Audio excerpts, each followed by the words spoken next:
From seething over starchy sides to capital coups of pasty patriot potato head militias, the malignant cancer in our society is fueled by toxic masculinity. America's been dumbed down and numbed down to the point that we're devolving intellectually, academically, and emotionally as our intelligence is under attack from all directions.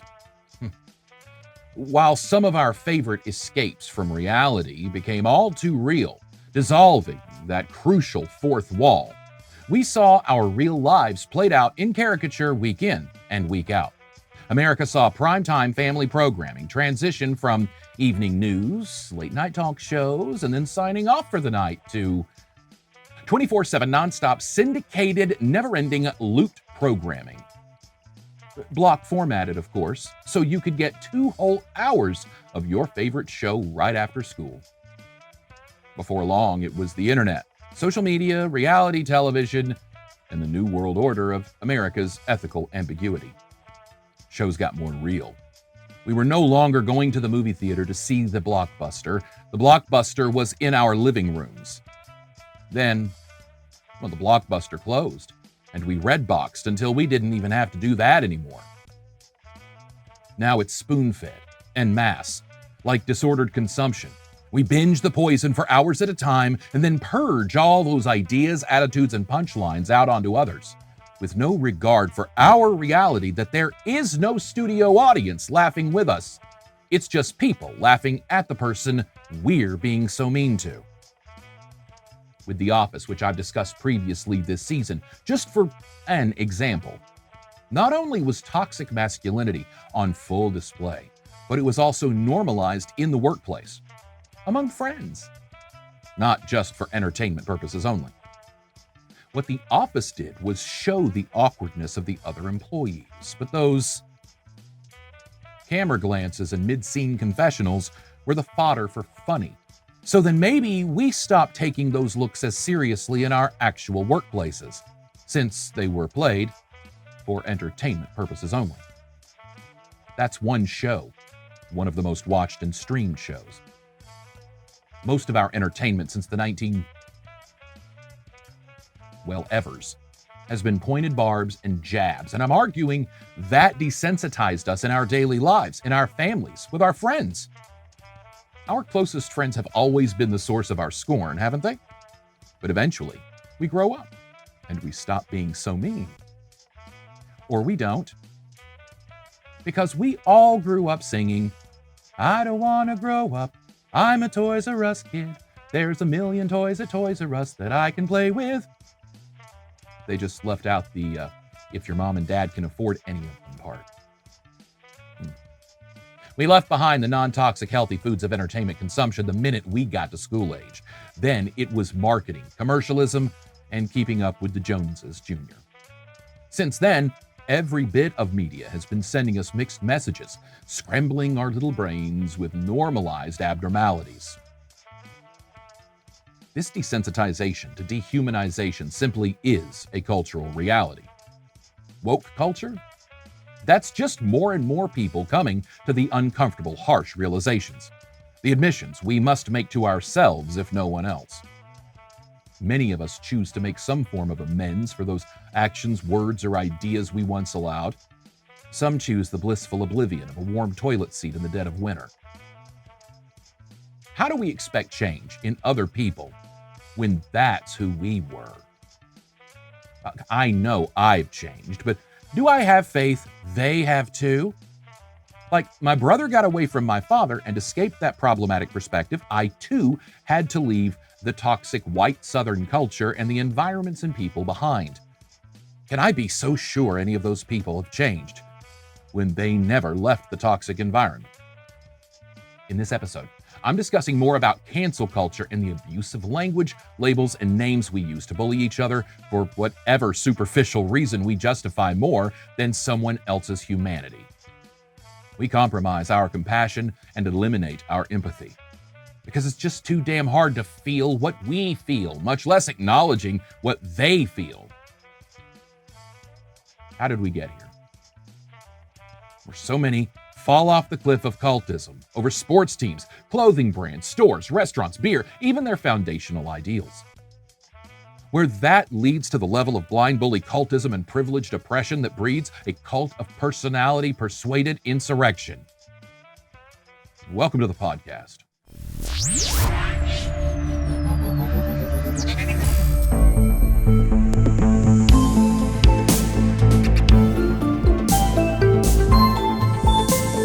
Sticks and stones may break my bones, but words will never hurt me. How often did we hear and say that in our lives? From Sunday school to Sesame Street, we're taught these lessons and parables of citizenship, community, and compassion.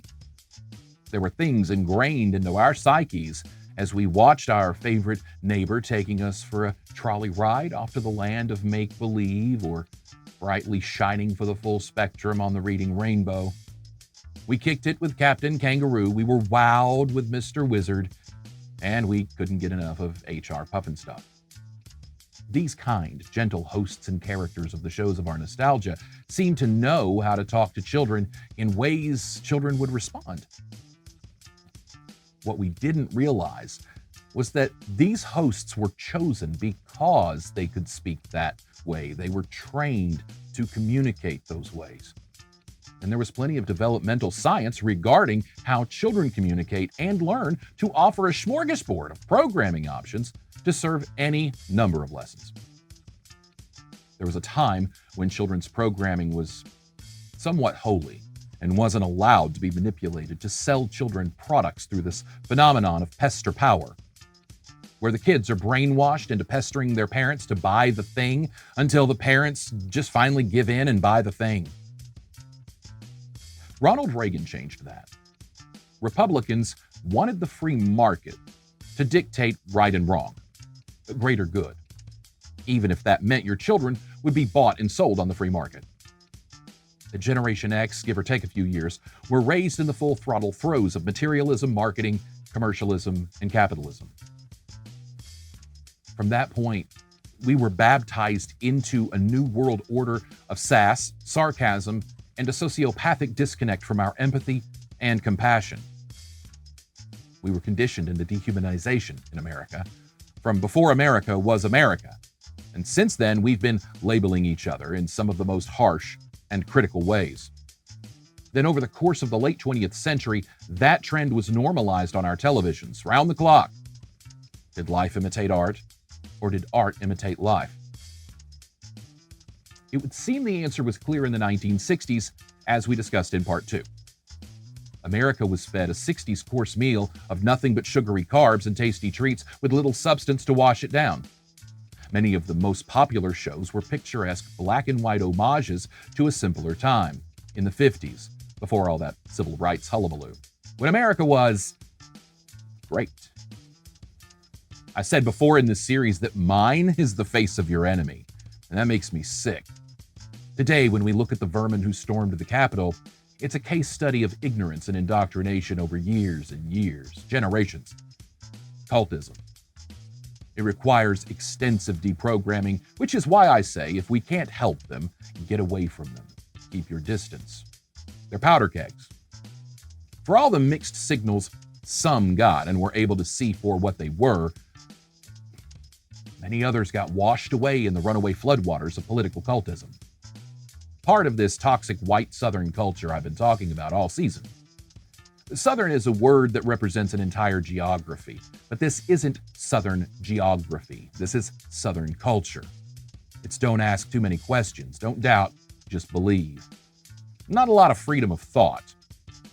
We aren't encouraged to disobey our parents, question authority, explore other ideas. Superstitious and suspicious. It's a culture that extends beyond the Mason-Dixon line, but it most certainly originated in the American Southeast, specifically Appalachia. So the very term hillbillies applies here. Rednecks, as the term is defined too. But using these slurs is falling prey to the same level of judgmental vitriol I warned about in earlier episodes, which, because of our self-made and reinforced echo chambers, risks becoming the very thing to which we object. We can't object to how they generalize and stereotype when we insist on doing the same to them. The fact is, I know some people who drive nice cars with Trump signs. I see MAGA flags in the yards of nice houses too. It is the exception to the very far opposite rule, but just to say, be wary of generalizations. One of my closest friends is as country as cornbread. Good, Christian, Southern gentleman. A good dad, hell of a friend. He packs heat. He drives a truck. He didn't finish college, but I'm willing to bet, our incomes compared, I'd probably swap him. On the surface, my buddy is everything I'm talking about in this episode, as far as heritage, culture, atmosphere, and journey. Except that when you dig a little deep, you find out he's an open-minded, open-hearted fella. He's self-aware of his influences and thinks deeper than most about the consequences of attitudes. He's never stopped learning or questioning. He seeks the answers. We have many discussions about how frustrated he is as a proud gun owner, that so many of our people are ruining it for everyone. Playing cowboy and not taking the issue of gun violence seriously. He isn't typical. Neither am I. It's a constant reminder, and I'm sure we all have someone like my buddy is to me and I am to him, who breaks stereotypes and defines your assumptions. These people are the shining light, the beacons of what we miss out on when we generalize and dismiss people, any people, because of qualities that we deem different, undesirable, or uncomfortable. Do I know Southern people who aren't racists? Well, I argue we're all infected with that indoctrination, but for practical arguments, yes. I know country folk and Southerners who aren't on the surface hateful. What we know of this bigotry is that it's an indoctrination, and it will rear its ugly head at some point, even if it's just that instantaneous, unsavory flash of dismissiveness when you see the missing kid isn't one of yours. In looking at cancel culture, so many are quick to take a hard stand, voice that opinion they got from who knows where. As I mentioned before, it's difficult to do so pragmatically. One wonders, why are you so upset about a brand of syrup? If you're voicing an opinion, you have one, right? Do we have to ask why we have that opinion? We resist change. This we know. But why do we feel like it's wrong to sell a potato head as a combined package? What is it about seeing a rainbow that makes you mad? Everybody should love rainbows and want rainbows in their imagery, because who doesn't love a splash of color? Moreover, why doesn't anyone step back and ask, why do we think it's okay to be told how to think? I know, hear me out.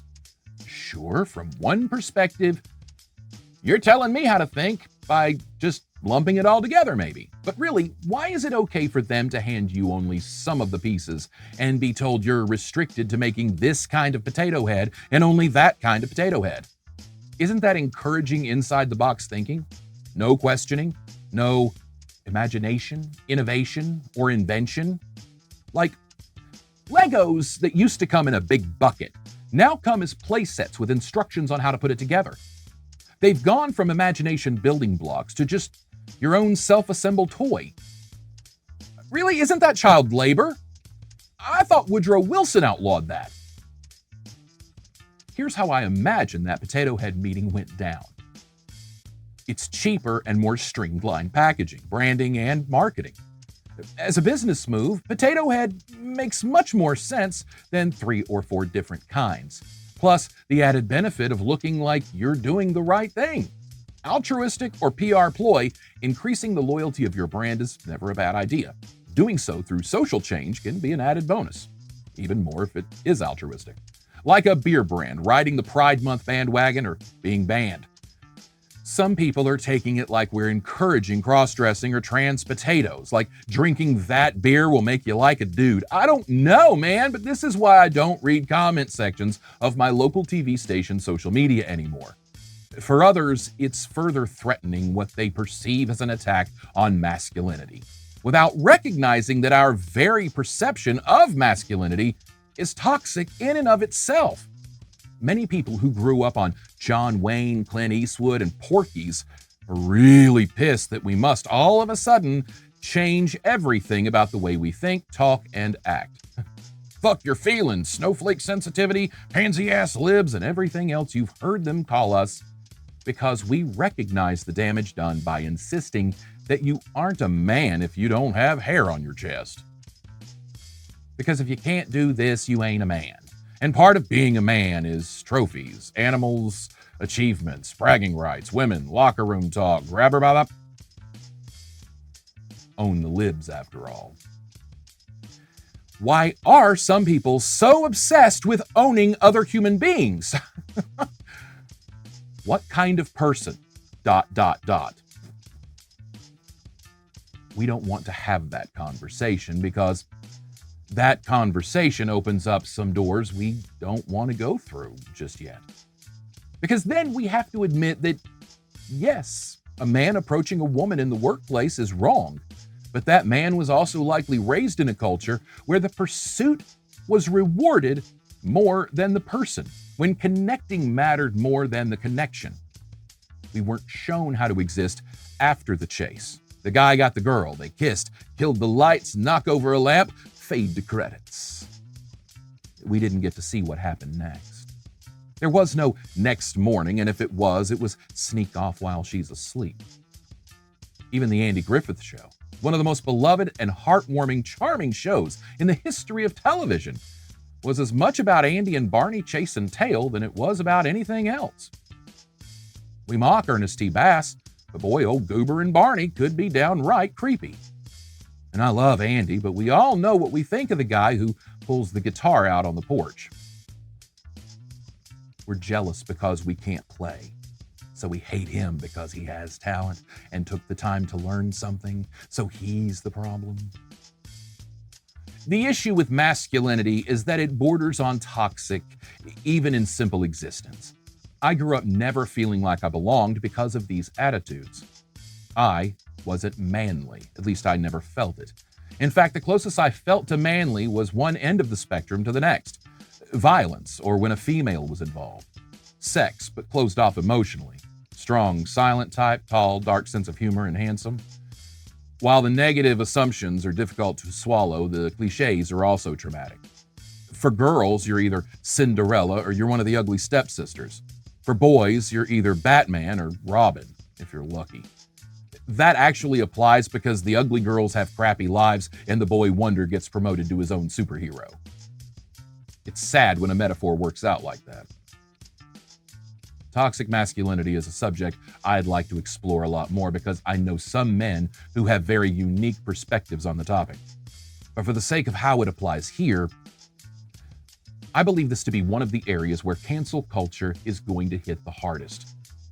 Gentlemen, let me ask you, have you ever told a joke in the workplace where the punchline was at the expense of another person, real or hypothetical? I can keep going. Asking questions related to carrying guns in places you shouldn't, or going in debt to maintain a gender or cultural stereotype.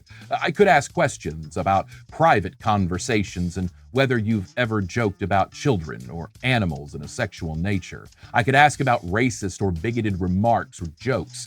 My guess is that there aren't that many who could pass a purity test on a lot of these topics. More than you'd like to admit, just filled up their bingo cards with that list. We need to start understanding where toxic masculinity originates, because if cancel culture grows like the cancer culture it is becoming, it's coming for and can consume all of us, men or women. As an entertainer, my mind has always worked in mysterious ways. A dark sense of humor doesn't even begin to describe it. Look, I'd like to say I've never set out to make anyone uncomfortable, but that's actually been my goal for a lot of my life.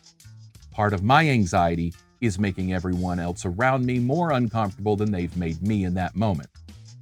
I'm here to tell you, I've said and done some incredibly deplorable things, often for no good reason at all, sometimes for a laugh, sometimes just a nuke bomb a conversation that was getting toxic. I wanted to mic drop and walk away. I'm saying that at some point, of course, someone could step up and say, he made me feel uncomfortable. I'm sure I did. I kissed men on the mouth, at work, on more than one occasion. Straight men, gay men, just for reaction. Great stories, funny stories, but still problematic. Another example, a friend in college at parties. I would walk up behind him and embrace him from behind, cupping his chest, whispering in his ear. It made him very uncomfortable, and he's told me years later that he was uptight, and my pushing those comfort boundaries helped him in some ways, but it was not okay. My goal was to make him uncomfortable. This sort of uncomfortable intimidation tactic is something learned. I've had people do similar things to me that made me feel uncomfortable. So why would I think it's okay to do similar things to make other people uncomfortable? Sometimes the bullied becomes the bully. That's at the root of understanding these people I'm talking about in this series. This culture of cultism. I've always loved pushing people's boundaries, making people uncomfortable. At some point, yes, I have absolutely crossed a line. If I haven't, the math would be astronomical. I've lived with very few personal boundaries for a very long time. I learned to embrace my own ridiculousness, and so kissing a man on the mouth doesn't make me gay. I don't get caught up in a lot of that. But it is true that on a dare, I did kiss a straight male coworker in front of other employees. I could have and should have caught a fist, but it was boys being boys, all in good fun, and the victim knew I respected him and meant no harm. It wasn't like that. It was just to be funny. He was uptight. As a moment and a memory, it's one that still gets brought up with lots of laugh and joy in that circle. Except that at the root of that memory and those laughs is this young man who came to work one day and got violated by another man.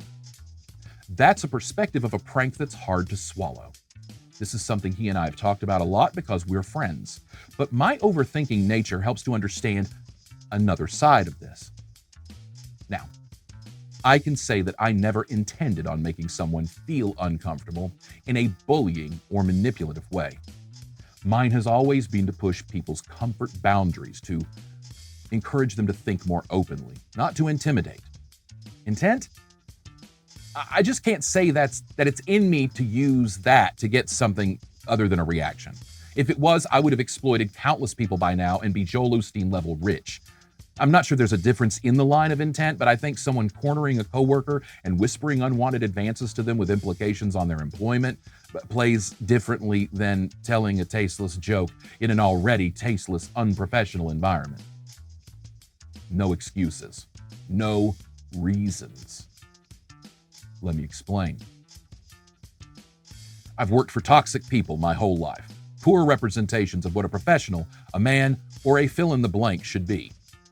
When I was in high school, one of my managers at the fast food restaurant would walk up behind me and get way too close and say, "Gosh, Josh!"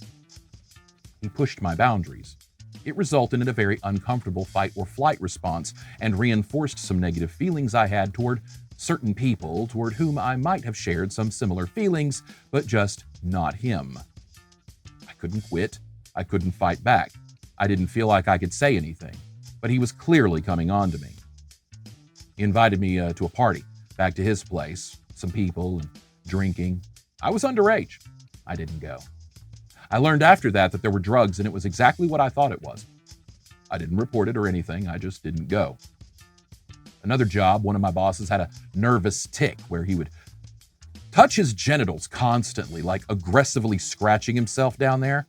Still not convinced it was a tic. In that same job, one of the other managers would tease me with gay slurs and suggestions. The boss of the whole place didn't let a day pass almost without offering to lay his phallus across my chin with a promise to not let it go off. I worked with and for open racists. One boss fired me for voting for Obama. One boss made me to be the keeper of his secret hideaway porn stash. In fact, it was joked that it was my job, in my job description, that upon my boss's untimely demise, I was to wipe that before his wife found it. Boys being boys. One boss referred to one minority group as Cubs. Never heard that one before or since, but there it is. In my head. One boss wouldn't hire a former industry professional who had retired to our community because a black man on the radio, on country radio, wouldn't fly with our country station's audience, and why a black man retired to that community is anyone's guess. Maybe golf. Still, the guy just wanted part-time work, something to do. Just saying. When I look back at my professional existence and my contributions to any toxic work environment, and I worked in food service, radio, call centers, entertainment, car business, my journey of toxic work atmospheres is way different than most of yours. Still, I can bet you can relate to some of it. For others, the idea is preposterous that your boss would page you to his office, ask you to shut the door, only to present you with a moral dilemma that stymied he and his business partner and former frat brother. He asked me, after playing this meeting off as very important all day, causing me great anxiety, in a kinder way, it was phrased to me, "Are you more gay if you perform fellatio or anal sex?" I was called into the office of a man who would fire me about a year later because I voted for Barack Obama, and I was asked that question. Here I am, a struggling working actor. Believe me, if my intent was ever to exploit anyone or gain off another person's vulnerabilities, I'd have done it by now. It was never my intent anyway, but these experiences created very hostile work environments that impacted my mental health. I'll discuss that more coming up. But just for reference for this topic of the permeation of toxic masculinity. Oh, that same job? I was called into the office to talk to my superior's boss, where I was told I had to talk to my immediate superior about his incessant touching of his genitals because he was making female employees uncomfortable, constantly flicking or scratching his junk. Yeah, my boss's boss wanted me to talk to my boss about not touching his nuts so much. Conflict resolution. In a forewarning about my outlandish and flamboyant personality, another boss would tell new hires that there were 3 stages of getting to know me. Stage 1. Is Josh gay? Stage 2. Oh, Josh is definitely gay. Stage 3. Okay, Josh ain't gay, but he's funny as hell. I'm saying this is the norm for what I experienced in the workplace. In one instance, a coworker pulled his penis out in the break room in front of me when he and another coworker were teasing me, a grown man in his late 30s, boasting about their endowment. You ain't got a hair on your balls if you don't. That was my fault. Well, he did, and it turns out he didn't. But his wasn't the only penis I would see casually at that job. Boys being boys. And isn't it adversarial or mean to intimidate? It's some twisted version of haha and fun and being in a locker room environment, a boys' club. What happens when men run the roost? The hens are too scared to lay an egg. With the standards set in a toxic workplace of constant unwanted same-sex sexual advances, there comes a point in the bullying where you sink or swim. Sometimes people will laugh at themselves just to feel like they have some control in an otherwise smothering situation. My personality is my burden. I'll answer for that. But as an examination of what made that okay, I've uncovered some of those answers. I've seen that I am nowhere near unique in this experience. Mine might be a little more extreme, but I promise you, boys will be boys if we allow them. In my old days, I was known as quite the merry prankster. Some of my coworkers and even superiors might comment on the trading of jokes, barbs, and pranks. Some of that went too far. At one job where the environment was toxic, one of my coworkers and I engaged in a tete-a-tete of pranks. He would often team up against other coworkers or managers, he and I, but this was our rivalry. I forget a lot of the smaller stuff, but I know that he pushed me, and given our personal friendship and history of candidness, I executed my plan. Knowing he tended to run a very tight schedule and got very flustered when things went awry the evening before, I signed into the computer where he would work first thing the next morning. And I changed his desktop wallpaper, his icons, his favorites, his homepage, you name it. It was changed to something that, for him, was uncomfortably inappropriate. Hot male on male action. I'd landed my strike. I'd proved my point. I was the king of the mountain. Retribution would be swift and near dangerous. I left my computer at work, at my desk, logged in, and he changed my company email signature to a management title that was a little more than racially insensitive. I wish I'd have caught it before I tended to my morning responses. I've heard people putting snakes in people's cars at work, aiming high-pressured air hoses under a bathroom stall. These aren't all the same place, mind you. I'm saying positive or negative overall working experience there was some toxicity everywhere I worked. That's why I work for myself. I hate the idea of having to go back into that kind of environment. Because while I can admit my contributions to some of it back then, I also understand it was independent of my influence. It was there before. It lasted long after. The stories transcend any single person's influence. This is a culture of bully cultism, which makes it all the more difficult to reconcile going with that flow. I was just a guest star on a very inappropriate show. If it didn't matter, then I just kind of sold my soul for a few laughs.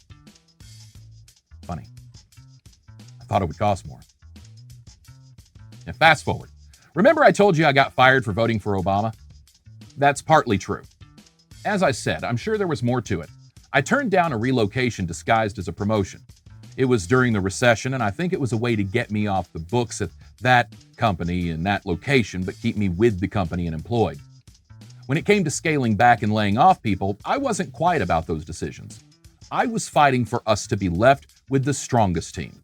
But my father died, my marriage was falling apart, and the toxic environment I worked in every day and had to go home to every night all combined for a perfect storm of depression. Just to say that the boys being boys in the locker room is all fine and dandy, but when my world was falling apart, I had to worry that my job was on the line and wonder if giving the boss head like he kept asking would make a difference. It was a different time, wasn't it? We push the social lines of acceptability. We push our own lines. Acknowledging where my own lines have been pushed against my consent is a jumping off point. But that's just seeing the self-victim mentality. The next step to growth is that big picture first thinking I've spoken about, where we start to see other people's feelings first, then assess how it affects us. The revelations about where I've pushed other people's lines and how far I've compromised my own principles, values, lines. It's been invaluable to me.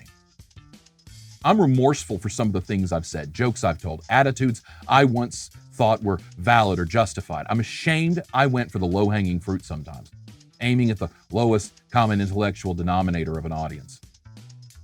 I'm disappointed that I didn't let some of this click sooner. I am, as I always have been, resentful of my father for forcing me to grow up in these backward places that so solidly reinforced some very negative ideals about other human beings.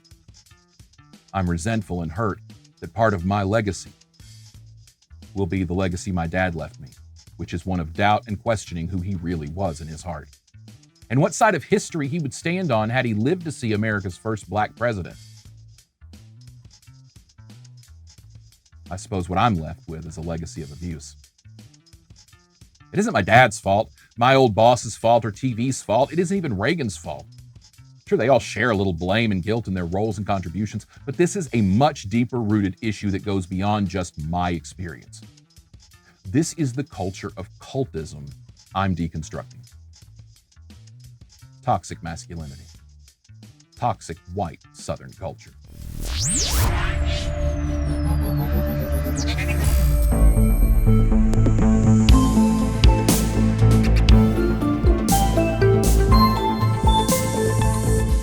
Some of those I vaguely refer to in this show, or any of my content, I simply no longer associate with. I moved on from a lot of people, places, and ideals over the last decade or more. I'd like to think maybe they've changed as much as I have. I heard some aren't around to defend themselves anymore. Some don't talk to me anymore. I'm fine with all those outcomes. I can tell you that for most, the traits and characteristics I've described in this season, that sociopathic disconnect from empathy, compassion, reality, or consequence, is present. A hindsight into these people and their words and attitudes is revealing because we can see a strong correlation to the atmosphere of anger and attitude of ambivalence. There is a narcissism present, despite the label getting a bad rap for overuse and misuse by those unqualified or uneducated to diagnose. But I'm talking about those checklist traits, the actual DSM assessment. This narcissism bred largely from the entertainment media we've consumed almost nonstop for nearly a century. A narcissism not limited to just my former bosses or coworkers or friends or family or even the social media trolls. The obviously outdated, toxic, and problematic. It's within all of us. These lines we've pushed in our society, that constant pull of progress and conserving tradition. Because pushing the beds together on I Love Lucy was groundbreaking and pushed boundaries. And those boundaries led to showing sex scenes. Ellen opened closet doors many conservatives enjoyed having closed and locked. I saw a meme showing George Jefferson and Archie Bunker, and it said, "Here are two racists we grew up watching on TV without getting our panties in a wad." First off, panties in a wad is misogynistic. Second, no, we didn't get upset about it because we were living that dynamic. We had an Archie Bunker in our family. He was probably our dad. It was a relatable dynamic. But growing up in a small, racist southern town where black folk weren't welcome and warned against entering, having that be your representation of race dynamics is toxic. The problem with that little echo chamber mentality is without accurate and genuine representation in your own immediate sphere, you're going to go with what you know. And you're going to relate to Archie Bunker because he looks like you and says the stuff you get told you're bad for saying. He gets away with that, and that becomes your validation, your justification instead of a caricaturish parody of toxic white Southern culture. The end result of that dumbing down and numbing down with no context? In 2016, America basically elected Archie Bunker and George Jefferson's capitalist love child. We have, as a society, been dumbing down our minds and numbing down our souls. We let Don Imus push the boundaries that Howard Stern bulldozed. We allowed Rush Limbaugh to spew hate speech and conspiracy theories for decades without holding him accountable. Rush bastardized a profession I spent 2 decades of my life in. I continue to spend time broadcasting like this. He goes down as a radio Hall of Famer, but his disrespect for the responsibility of broadcasting will be the shit stain on his legacy. Like Jesus said, with great power comes great responsibility. Rush sold out his power for fame and fortune. With no regard for social consequence, he lied for ratings. He pushed toxic ideas and negativity and left a shit stain on the world greater than any Hall of Fame plaque could make up for. His family, rich as hell, but forever lives in shame knowing what their father was, knowing that their father was the grandfather of the insurrection. And I argue, they know. It never mattered that Rush Limbaugh pushed lies. He validated those people. It never mattered that he labeled and slurred groups of people. It validated that bigotry, but the audience wasn't in on the joke that it was all for entertainment purposes only. What he said mattered to those people. Rush didn't need to peddle the truth. That isn't what his audience, those people, wanted. They just wanted validation, justification. They sold their souls for pride. When every spirituality values truth above all else, they sold out their souls just to keep from being wrong. And we have allowed the Rushes to exist because we value the Constitution over any sense of other higher morality. We just don't care to understand the Constitution enough to know that it does not guarantee anyone's right to say anything. That is not what the First Amendment is. But when my coach taught civics, I went and learned it from someone who could teach books. Honestly, this is where we get to the crux of this episode. Should Rush have been canceled years ago? Should he have had the right to have the platform and preach his hate and ignorance? He certainly didn't earn that, in hindsight. If Rush Limbaugh said that and didn't get canceled, if Al Franken got canceled for that, then where are our standards? Cancel culture is a cancer culture for that reason and many others. On one side, we have to separate the two ideas. Cancel culture, or the culture of canceling characters or ideas for being toxic or outdated, isn't the same as canceling people. First of all, canceling Kevin Spacey and canceling Aunt Jemima can't and shouldn't be the same thing. Both have allegedly caused harm, both were beloved icons, but products and mascots are faceless entities that can change with very little consequence. In 5 years, whatever the new name is will have an asterisk of formerly known as on its wiki, and we won't look back. Because that's what we do. Attention span of goldfish. But canceling people provides us an opportunity if we allow it. Cancel culture becomes a cancer culture when it runs rampant with no regard for nuance. I assure you, none of us are immune. None of us could pass a purity test. It's about where we draw those lines of purity and the standards at which we hold others accountable. The constant struggle between progressive and conservative. Cancel culture also becomes a cancer culture when we allow the canceling to end the discussion, which is almost always the case. The fact is, Kevin Spacey may be a monster. Court decided he wasn't legally. We don't have to let the guy be in movies to see if there is ever any kind of light switch that goes off in this guy's head about the toxicity of predatory behaviors. Apple TV's The Morning Show, featuring Jennifer Aniston, Reese Witherspoon, and The Office's Steve Carell, exposes the hashtag #MeToo movement in media with the subtlety of a grand piano falling on Daffy Duck's head. However, it's dead-on accurate and painful to watch at times. It unveils the complexities of this subject like few other programs can. In this case, Carell's character was a spin on Today Show host Matt Lauer, whose disgrace knows no bounds. It reveals the true heartbreak many felt at the network, the victims, his family and friends, and the audience when the host they've come to know, love, and trust is exposed as a predatory monster. In fact, for 20 years, Matt Lauer hosted the Today Show until 2017 when his predatory actions were exposed. 2 years later, 2 months before COVID would run rampant through the world, Apple TV debuted The Morning Show. Often, these ripped from the headlines, current issues-based programs aren't that swift. In this case, Apple TV gave us the most essential conversation to have. Of course, to have that discussion, you must subscribe to Apple TV, but hey, Ted Lasso, am I right? We can cancel someone for making a racist tweet, or whatever it is. But that canceling is just that. Here today, gone tomorrow. Matt Lauer. Then we don't get the payoff of seeing them understand that their comment was hurtful or wrong, and then getting the "why did you think that was okay" conversation. We just cancel that show before we get to the finale. The Morning Show showed Carell's character narcissistic spiraling, his bull-headed desire to not go away, to cling to his withered relevance. No spoilers, but we also saw some of that redemption for the irredeemable. The actions and past cannot be undone, but win or lose, live or die, fantasy or reality, we all must atone for our part in whatever pain we've contributed to.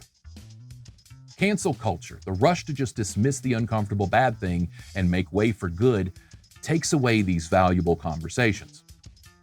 In this case, America got the satisfaction and justice we needed when Matt Lauer was exposed, canceled, and then never heard from again.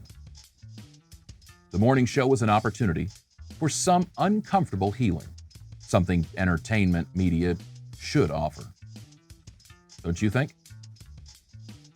It should go without saying that a man in a position of power who makes an unwanted pass at a female in the workplace is problematic and needs to be addressed, especially when that female is marginalized in that workplace, either by status or employment. When they are younger or a subordinate, it's especially problematic. Even if it's consensual, even if it's reversed and it's a woman as the aggressor, even if it's a younger subordinate as the initiator. We know now that is problematic. That wasn't always socially or culturally the case. That wasn't always our social norm. Certainly, it hasn't been anything close to our mores until very recently. Imagine if our television programs were more like entertaining training videos, conditioning society in how we behave with one another. You'd still have the laughs and follies for entertainment purposes only. But the only part would be omitted, as we would demand Aesopian standards for anything that was made available, accessible to just anyone. That low-hanging fruit. What does that mean? Aesopian. Everything should have a moral to the story and should be analyzed for problematic or toxic themes. You're probably thinking, that sounds a lot like censorship, Josh. It isn't. It's applying federal communications obscenity standards for all mass media. The very fact is, we've tried the society with what will they say or do next programming. We've seen where that takes us. That isn't freedom or liberty. That's caligularistic indulgence with no regard for consequence. It's reckless. Instead of having loose rules that are more advisements, we enforce rules. If you're not 13, you cannot consume material unsuitable for your developmental range. If your parent chooses to let you watch Porky's, they will be prosecuted for child grooming, for indoctrination, for abuse. Fairly Odd Parents, Family Guy, South Park, Flintstones, Bugs Bunny, SpongeBob SquarePants. So many animated programs lighten the themes, lampoon the actions, and literally dehumanize the behavior by creating caricatures of these personalities. These often one-dimensional personalities that we binge for hours on end, for years and years. It's inarguable that this level of conditioning doesn't come back to haunt us through trauma responses. We are all about learned behavior. We know learning doesn't just happen in a classroom. But since the dawn of television, class has been in session. There's been no teacher, no principal, no staff present, just a bunch of kids in the classroom. Sure, they have all the books and information, but it's scattered and they have no direction, guidance, or boundaries. It's just feed on whatever strikes your fancy and pig out. Shows like The Office came along far too late. Imagine that show in the 1960s as a workplace sitcom showing the disturbing and all too real behaviors in the workplace. It sure was reflective of all of mine. In fact, a more responsible media might have taken the two shows, blended them into one, and given the audience a real look at the toxicities of reality and the reality of consequences. The first few seasons could have been the greatest hits of Michael Scott from The Office. The last few seasons could mirror The Morning Show, which might also serve as some subtle psychological comeuppance for the problematic manager at Dunder Mifflin Scranton to finally be held accountable for kissing Oscar in the conference room, among many other things. The debate has been watered down with corrupt big media is manipulating us. However, I'm going to argue whether that is true or not. That point puts us in the defensive position. We, the people, don't have the ball in that situation. We're the sheep, but convinced we're lemmings. The offensive position, the one with the ball, with the greatest chance to score, is of big media has been corrupted by greed, capitalism, and a broken legislative system that has sold out the better interests of its peoples for the sake of a few very wealthy people controlling a larger narrative. Yes. However, that corrupt big media is influencing us. Manipulating makes it sound like we are the unwitting victims to this grand scheme to herd us into one pen of opinion or another. Influencing us puts the onus on we, the people, we, the consumers. Big media can and will do whatever they want, whatever makes them money. We, the people, we, the consumers, choose what to consume, how much to consume, and how we allow that to brainwash, manipulate, indoctrinate, and influence our personalities. Watching shows like The Office, and again, that's just one example of hundreds. I like the show.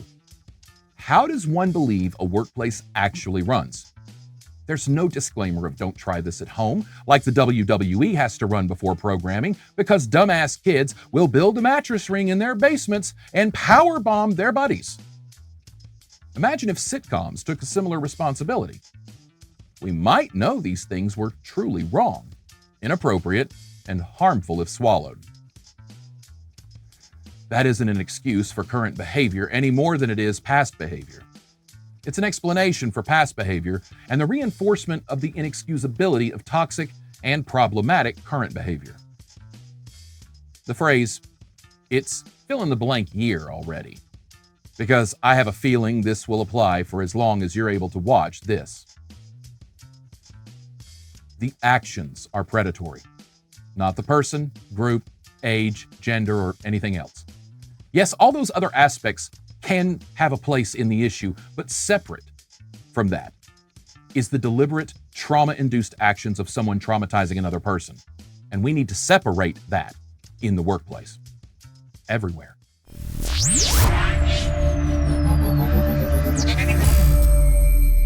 From white supremacy to Me Too to the boys will be boys locker room jabs, insults, or name-calling to our closest companions, America's toxic narcissism and sociopathic disregard for anyone other than ourselves is too disturbing to acknowledge for many.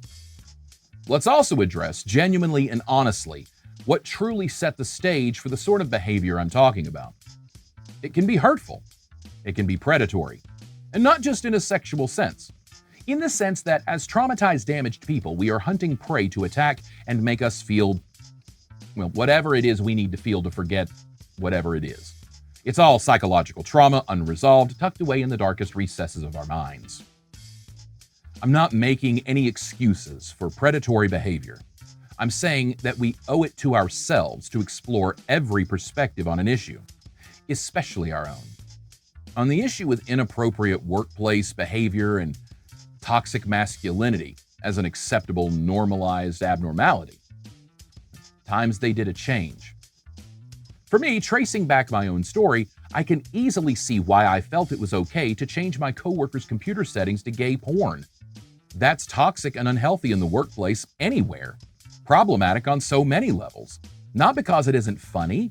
I assure you, I still laugh about that memory, privately. While I could say my choice of porn might be insensitive, I'm not the one with an aversion to it. I picked that for a reason. But when that sort of shenanigans is the standard for your professional working experience, and that supersedes your own contributions to it, it was present before and after your involvement, and was set by the very food chain, the very top of it, right there, and all the way down, and it enabled it. If I can see that without certain influences on me, I might have made different choices than the choices I've made, I can step back and apply that same level of grace to someone else. Maybe not so much on those who influenced me. That's harder because they really should have known better. That shouldn't have been a work environment where what I did was just a Tuesday. My real life place of work where I went to hone my craft, build my career, and earn my living shouldn't have been a cartoon cavalcade of cock-joke caricatures. Sure, I worked for and with some terrible people. I was terrible people, and it drove me nearly mad. I'm still trying not to be terrible people. I have a whole series coming up on that toward the end of the season. Spoilers, I believe we're all terrible. We're all flawed. We're all compromising our values each and every day. I do. I seek justification and validation over learning and truth sometimes. We devalue fact and logic so we can cling to our emotion and pride. Facts over feelings. We've chosen again and again that people don't matter. Humans don't matter. Lives don't matter. Facts don't matter. Feelings really don't matter, especially the feelings that are different from ours. We, the people, as a culture, decided long ago that it doesn't matter if she feels safe to come to work. We're doing her a favor asking her out. She's lonely. We're taking her to dinner. She gets to go home with us. Ain't she lucky? Fuck that whore if she says no. Ultimately, we have to find a balance of accountability. I believe that comes from within. And if it doesn't, it will inevitably come from somewhere or someone else. I'm for drawing hard lines in the social sand. There are things we cannot allow, and we must move on from immediately, with no regard or patience or tolerance. Again, I ask, what kind of person, ... And it's fill in the blank year already. There is some truth to the "it was a different time" argument. But using that to analyze and understand this phenomenon and the behavior associated with it in order to eradicate that cancer is a chasm away from using that to excuse or exonerate toxicity and continue it. In those cases, I believe we should apply appropriate grace with the former, intolerance for the latter. You see, we will never have these conversations so long as we're afraid of getting canceled ourselves. If everyone is scared to say anything, nothing gets said at all. And some things need to be said loudly. Other things need to not be said anymore because bad people cannot be trusted. I oppose the N-word in any use, in any form, by anyone. It isn't anyone's word. It is a word with a very hateful, abusive, and blood-stained past. The mere existence of that word and its normalization create this never-ending cycle of an unhealing wound. That word is picking at the scab as much as the for-profit prison system, segregation, voting restrictions, war on drugs, and every other single establishment of dog-whistling white supremacy this country supports. People of color, I'm not talking to you when I criticize this. I cannot police you, and I believe you've been policed enough for 100,000 lifetimes. Mine is a perspective to the white people who still don't get it. That word carries more power in my community than it ever will carry in any other community. Because so long as there is anyone who looks like me who uses that word in hate, ignorance, bigotry, or malevolence, the establishment of our nation's greatest shame and original sin linger. That word is a word that echoes like a cymbal in a cavern of darkness and oppression. If we were to believe Clarence, that every time a bell rings, an angel gets its wings, every time that word is allowed, the spirit of a slave screams in agony. Because that is what I feel in my body, to my core, when that word is sensed in my brain today. It's taken me a long time to understand this. I've accepted, ironically misused and altogether opposed the use of that word in different ways, for different reasons, throughout different parts of my life. Today, my opposition stands steadfast. If I were able, I'd ban the word and make its use an actual crime, because after far too long, I realized the true gravity of that word's existence. But Josh, banning the word isn't realistic, and the word isn't the problem. It's the feeling behind it. Maybe. We wouldn't know. That dismissive deflection is as hypothetical as my solution, but you can't scramble the egg without breaking it out of the shell first. We cannot confront the greater change with tolerance for the hurtful behavior. That's like trying to fix the toxic masculinity in the Me Too movement without making sexual assault a crime or firing someone when they treat coworkers inappropriately, even if they're the boss. The toxic masculinity of white supremacy cannot be addressed while we allow the worst of the worst to be normalized with passive intolerance, which simply enables the extremes to flourish, as we see today in America. Problematic and toxic language is hurtful to the people it victimizes. It's more cancerous to the individual speaking or thinking that language, even if those words are more than slurs. Like retard when discussing taming down a flame, the wrong inflection, tone, and intent on that word gets you canceled. So much so the actual word that has an actual meaning that actually has nothing to do with the slur is phased out of use because it sounds offensive and jarring. We don't want to hear that word. It makes us very uncomfortable in any context. So our brain jumps to swift judgment before our pragmatism can hop in and assess the intent. The intent there is to use those words as its intended definition. The fact is simply intent be damned, find another word that adequately describes slowing the spread of a fire. Thesaurus.com is a great place to start for that stuff. People ruin words. Bad people ruin words. Bad people who think bad things about other people ruin words. The reason many of the more emotionally intelligent of us don't fight over giving some of these words up is that the English language has so many words. There's almost always a less harmful synonym. People who think bad things about other people create the words and the worlds that separate them from the people they see as less than or unworthy. The word gay has been under scrutiny for a while because the intent for bad people using it as a slur hasn't been describing something as too happy. It's one of those words, to borrow from a bit of a problematic canceled comic, that can go like me, both ways. It can be gay or gay. Gay might be more like Blanche when she found out her best friend was a lesbian. Lesbian. Or gay like conservative patriot church congregations might say it.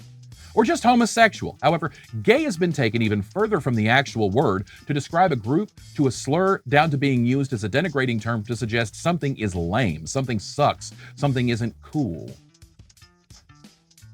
One of my favorite tactics is when I hear someone using a slur and I challenge them when they balk that the word isn't offensive. I suggest they explain to me other words they might use to explain their point. With the R word, not Republican, the one I used before for learning challenges, well, again, with that word, I back them up to what they really mean when they say it. And what they mean is stupid. What they mean is pointless, meaningless, annoying. They mean a lot of things with that word. So then I finish with, so imagine a group of people, a person, a kid, who has been lumped into that group with that word long being associated with it by people like you. Do you think they are stupid, pointless, meaningless, annoying? Sometimes that spark of light, that spark of change, whatever it is, flickers in their near vacant, dead-souled eyes. Sometimes they get very angry with you. Disney Plus put disclaimers in front of some of their shows and movies, warning that some depictions were harmful, insensitive, and outdated. Conservatives lost their minds. Disney Plus announced that a few titles with harmful, insensitive, and outdated depictions have been removed, not from the platform altogether, but have been removed from just showing up on the children's profiles or on their streaming platforms. Meaning, you'd have to look them up on your profile just like you would any other platforms with movies like Children of the Corn, The Passion of the Christ, and Schindler's List. Conservatives lost their minds. Even though they burned books they didn't want kids to read on bookshelves in libraries. They had no problem with problematic, toxic portrayals and ideas being fed to their children at young ages. Fed to them with colorful thumbnails to draw them in. But let's not read them a book that gives them any ideas. Because for them, it's okay to be a white supremacist steeped in toxic masculinity. Just don't be gay. When I've pointed out the hypocrisies between their accusations of child grooming by some groups and their own Sunday schools, conservatives lost their minds. And when I pointed out that they voted for Donald Trump because he said those things he said about his daughter, ideas that aren't okay or appropriate, but certainly somewhat normalized through our entertainment media and drenched in our toxic white Southern culture, conservatives lost their minds. I argue history shows conservatives don't really have minds to lose because those shows and movies can still be watched. No ban. Just lemming-like proud social media and public grandstanding for half-truths and misinformation. Climbing those hills of opinions, ready to ideologically die. I stand with Seuss. Indeed. So does the Seuss organization in charge of preserving his legacy. That's why they've decided to stop producing the racist early stuff he did and wasn't all that proud of. Stand with Seuss and shut up. In fact, these depictions are simply being regarded the same as those other films I mentioned, with comparably difficult to process ideas and images for young children. Schindler's List is a must-watch for any human being, but none would argue at 7 years old. This is why uneducated indoctrination and spoon-fed ideas, TLDRing the Constitution and the Bible, are so problematic. You'd almost think conservatives wanted their children to be willy-nilly indoctrinated with harmful or toxic ideas against other races or people. Except that this isn't the case. It is that conservatives don't see anything wrong with these depictions. That's why they're in an uproar. We're all canceling the things that they hold dear. Racist ideals, things that harken back to their toxic, white, Southern culture. And here's a hard truth we're probably not ready for. The people complaining about how Dr. Seuss books and Disney movies depicting insensitive stereotypes should still be available to children without context or supervision should not have access to children, should they? We won't accept that because it's someone we know. We're afraid to connect the sociopathy of dehumanization and the negligent grooming and indoctrination of more generations into that cruelty. The damage they are undoubtedly doing to their children, passing along those ideals. They're infecting their children with the toxic secondhand smoke of bigotry. And it begins with disregard. They don't matter right now because of this reason. Soon they, whomever they is, won't matter at all for any reason. Right now, you're rolling your eyes thinking, Josh just hates anyone who disagrees with him. Wrong. I'm equally against us all. We're all guilty. These are human narcissistic traits, present and possible by all. The argument against shelving some of these books, movies, images, and ideals is an argument for the continued indoctrination of toxic ideals into young people. Just because you don't accept or realize the truth doesn't prevent that truth's existence. Failure to see or agree with the greater good doesn't negate its necessity. And in the case of the massive shit stain of racism, white supremacy, and toxic masculinity in America and the world, we need to move on. It only contributes to fascism. The truth is, there is a sociopathic disconnect from consequence, reality, compassion, and empathy that supersedes any and all issues, political leanings, spiritual beliefs, race, gender, class, nationality, or anything else. We say, no, these depictions are harmful and desensitize young people who don't know any better. And their attitude is just a callous disregard for the actual science of human development. They do not care about the health or well-being of their children.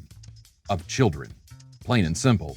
They don't care if their child witnesses the slaughter of a creature in nature and the obligatory celebration Facebook photo holding the antlers with the caption underneath says Junior's first kill of the season, #Proud Papa. Just so long as Junior doesn't stumble into a drag show, of course. These parents who show no more regard for their children than to strap them into the same cultish lemming bus they are plunging off the cliff in.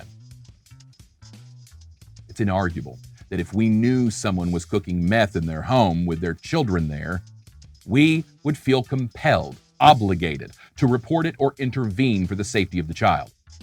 If the child was being abused physically or sexually, we would most certainly stand up, wouldn't we? But in the case of mental or emotional abuse and indoctrination, we all turn a blind eye and mind our own business, believing that what happens in the home is the family's business. But the opposition isn't concerned with our privacy or dignity or rights, privileges, or existence. They would just as soon police our homes.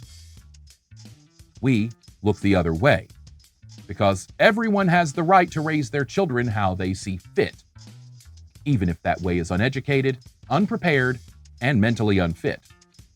Even if they're raising Nazis. This is why generation after generation of hate and fear-mongering cultists keep being produced. It is the dumbing down of our society. It is the numbing down of our souls.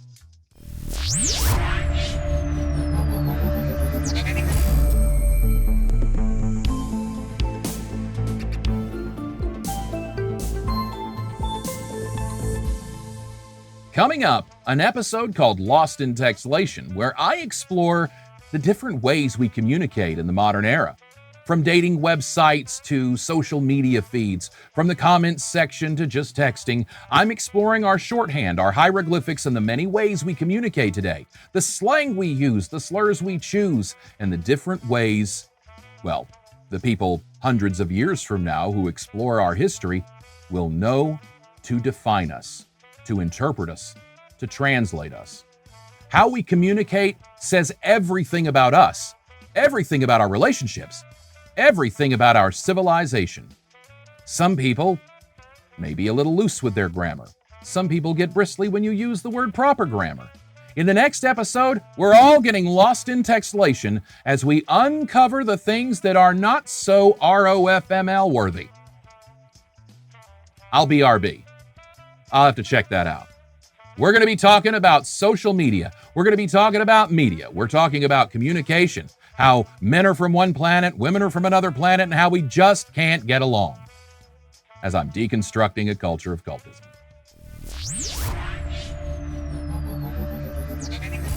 Thanks for joining me. My book, Overthinking Everything About You, is available on Amazon, and you can link up to it through joshbrandonmedia.com. My new single, Small Town by Sir Talks a Lot, is on iTunes, and you can check the video out on YouTube along with all my other videos, my original music, my TikToks, all of Overthinking Everything, clips of my acting and voiceover work. It's all organized in playlists for your convenience. Check out my merch store, get your trigger tees, bumper stickers, and more in the Sir Talks a Lot Swags a Lot store. I'm always putting more products up there. Follow me on all of social media and everywhere online. Like, share, and subscribe to this channel. Do all the things I need you to do to help me grow, and you'll grow with me. Subscribe to my email list because I got a lot more products coming soon. Make a donation to Cash App if you like what I do, too. And this is my full-time job. I'm Josh Brandon, and I'm overthinking everything.